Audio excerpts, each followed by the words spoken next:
इसके बाद आप देखेंगे कि सबसे पहले मास्टर के नाम से एक मॉड्यूल हमें दिखाई दे रहा है। तो सबसे पहले हम एक बार इसको, ये देख रहे होंगे आप डाउन स्क्रॉल के लिए, ये एक डाउन करने के लिए इसको सामने दिया हुआ है हमारे। अब मास्टर के अंदर ये सारी चीजें हैं जो हमें फिल करनी होती हैं। अब सर सबसे पहले मास्टर मॉड्यूल स्टार्ट करते हैं। इसमें आप देखेंगे क्लास मास्टर लिखा हुआ है। क्लास मास्टर के ऊपर हमने क्लिक कर लिया तो यहाँ पर आप देख पा रहे होंगे कि ये क्लास ऑलरेडी बनाई हुई है। इसको आप रोमन में भी कर सकते हैं और नॉर्मल भी लिख सकते हैं। अब आप सपोज यहाँ पर कोई भी एक क्लास क्रिएट करना चाहते हैं जो हमने अभी तक नहीं किया। सपोज आपने 10th क्लास आपको करनी है तो हमने 10 यहाँ एंटर किया टेक्स्ट में और यहाँ पर हमने ऐड बटन के ऊपर क्लिक कर दिया एक बार। अब जैसे ही ऐड किया अब आप देख पा रहे होंगे कि ये हमारा 10 क्लासेस हो गई हैं। अब अगर सर इसमें आपको कोई भी चीज एडिट करनी हो, जैसे आपने 1 गलती से लिख दिया तो आप इस बटन के ऊपर क्लिक करेंगे। ये जो पेंसिल वाला साइन आपको दिख रहा होगा एडिट बटन के नीचे, अब आप इसको करेक्ट करना चाहते हैं। अब सपोज आप 11th क्लास बनाना चाह रहे थे और बन गई 1, तो आप उसके बाद अपडेट करेंगे तो ये कहीं ना कहीं अपडेट होके आपको सामने दिख जाएगा कि हमने 11 को एक से कन्वर्ट कर दिया है। अगर आपको ये क्लास डिलीट करनी है तो आप इमीडिएटली यहाँ से डिलीट भी कर सकते हैं और वो आपकी डिलीट हो जाएगी। अब एक बार अगर आपने डाटा फिल कर दिया तो फिर ये डिलीट नहीं होगी। पहले आपको डाटा डिलीट करना होगा, उसके बाद में ये क्लास डिलीट होगी।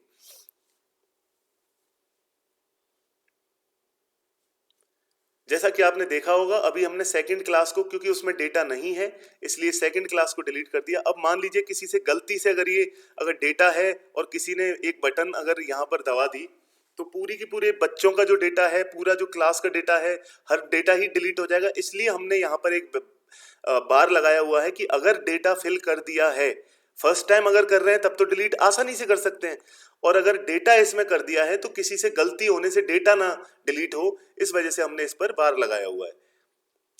इस तरीके से जो जो खाली क्लासेस हैं ये आपको 1 टाइम करना होता है, शुरुआत में आपको करना होता है। अगर तब भी प्रॉब्लम आती है तो हमारी टीम उसके लिए बैठी हुई है, आपको गाइड करने के लिए, आपको ट्रेन करने के लिए, आपको सपोर्ट करने के लिए।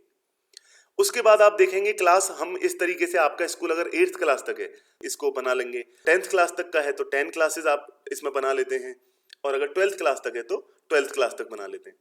इसके बाद में सर आप देखते हैं फैकल्टी मास्टर के नाम से आता है। यहाँ पर 2 तरह की हमारे स्कूल में जो है फैकल्टी होती हैं। जैसे एक तो होती है कॉमन और एक दूसरी होती है इंडिविजुअल। जो भी स्कूल बड़े हैं, जो 10th या 12th क्लास तक के हैं, वो कुछ टीचर्स को बाहर से बुलाते हैं, इंडिविजुअल टीचर्स को बुलाते हैं। तो उनके लिए हमने कॉमन फैकल्टी हो गई जो पूरे फुल टाइम के लिए हैं, और इंडिविजुअल जो कुछ 1-2 क्लासेस के लिए टीचर्स आते हैं, ये उनके लिए है। तो ये हमें सिर्फ एक बार बनाना होता है और 2 ही होते हैं, ये कॉमन और इंडिविजुअल। इसके बाद सर हम सेक्शन पर आ जाते हैं। अगर आपके स्कूल के अंदर क्लासेस के अलग अलग सेक्शन हैं, section A, B, C, D, E, कुछ कितने भी हो सकते हैं ये क्लास वाइज, तो ये सेक्शन एक ही बार हम बना लेते हैं। अगर सेक्शन नहीं है तो आप एक सिंगल सेक्शन बना सकते हैं, जैसे कि सेक्शन A। इसके बाद सर हम आ जाते हैं सब्जेक्ट्स में।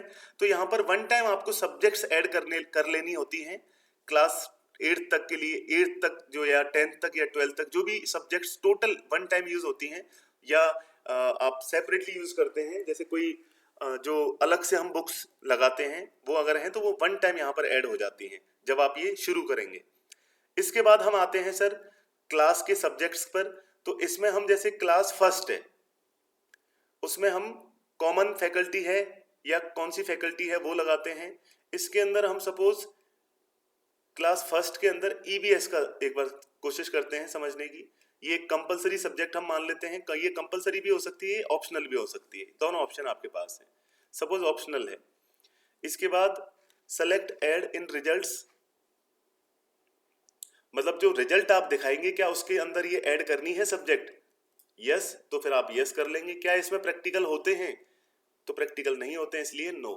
तो जैसे ही हम सबमिट करेंगे तो ये आप देख रहे होंगे सब्जेक्ट ऑलरेडी एग्जिस्ट, क्योंकि हमारे पास ये ऑलरेडी एग्जिस्ट हमने की हुई है। EBS आप देख सकते हैं कंपलसरी सब्जेक्ट है, इसको एडिट भी कर सकते हैं, डिलीट भी कर सकते हैं।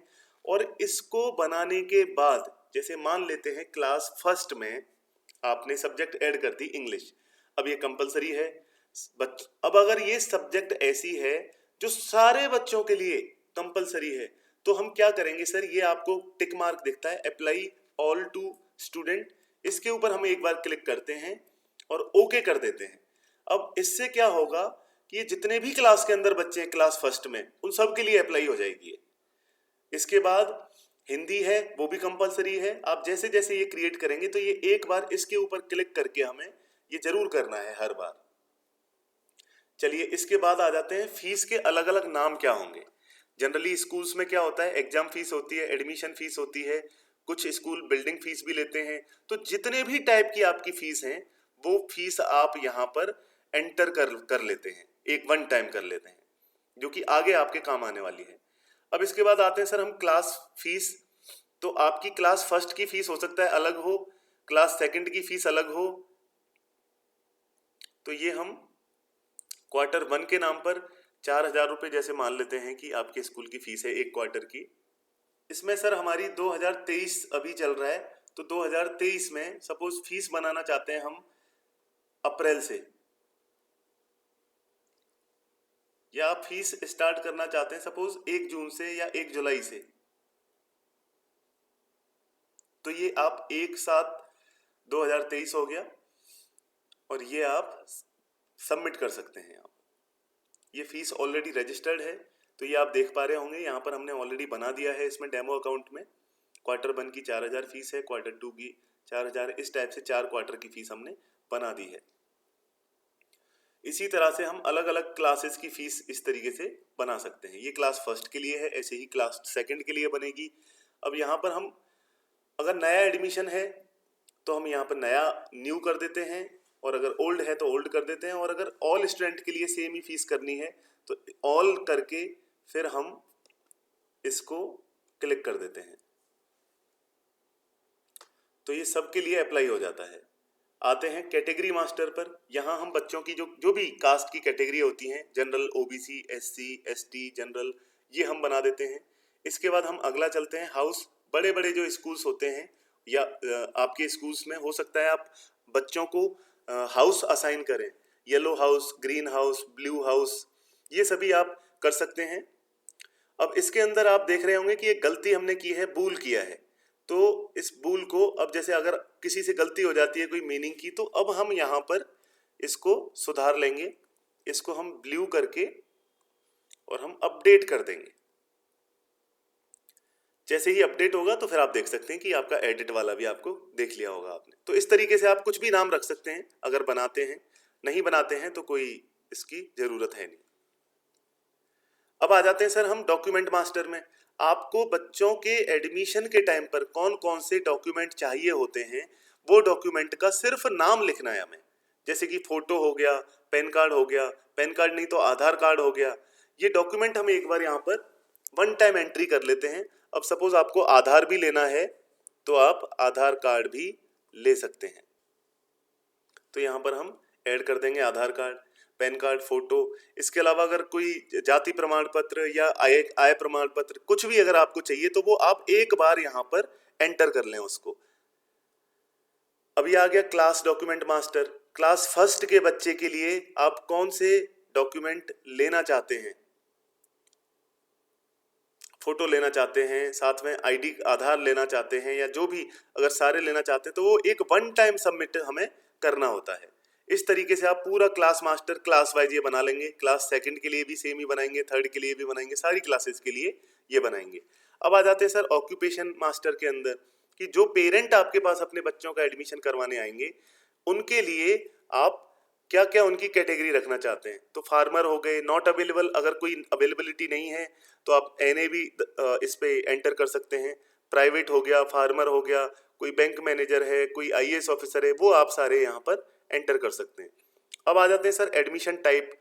ये नॉर्मल एडमिशन है, कोई आपके स्कूल में आकर सीधे ही किसी ने एडमिशन करवाया है बच्चों का, या डायरेक्ट एडमिशन है, या कोई कॉमन फैकल्टी के थ्रू ये एडमिशन है। अगर आप उनको कोई रिवॉर्ड देना चाहते हैं तो इस तरीके से भी आप एंट्री यहाँ पर कर लें एक बार। इसके बाद आ जाते हैं सर बैंक मास्टर में। यहाँ पर आपको बैंक का नाम डालना है, किस किस बैंक से आप पेमेंट लेते हैं, जिस जिस बैंक में आपका बैंक अकाउंट है उसका आप नाम यहाँ पर डाल सकते हैं। यहाँ पर सर आ जाती है कास्ट, भी हमने देखा है कैटेगरी के साथ साथ कास्ट के अंदर अगर कैटेगरी भी मेंशन करना चाहते हैं तो वो कर सकते हैं। अगर ये आपके काम में नहीं आती है तो सिर्फ NA, ये आप देख सकते होंगे N/A, ये आप एंटर कर दें 1 टाइम। तो यहाँ तक हम सर पहुंचे हैं। आपने देखा होगा कि हमने मास्टर मॉड्यूल के अंदर सिर्फ एक बार ये हमें करना होता है, और एक बार करने के बाद जिसमें हमने class, faculty, section, subject, class, subject, fees name, class fee, category master, house master, document master, class master, occupation master, admission type, bank master, caste, ये हमने सभी एंटर कर दिए हैं। इसी तरीके से आपको पूरा मास्टर मॉड्यूल समझ में आ चुका है। इसमें कहीं भी कोई प्रॉब्लम आती है, हमारी टीम ऑल टाइम आपको सपोर्ट करने के लिए तैयार है। इस मास्टर मॉड्यूल के बाद हम अगले मॉड्यूल की अगले वीडियो में चर्चा करेंगे। तो इसके बाद जो स्टूडेंट वाला जो पार्ट है उसके लिए आप अगला वीडियो देखें। आपका बहुत बहुत धन्यवाद।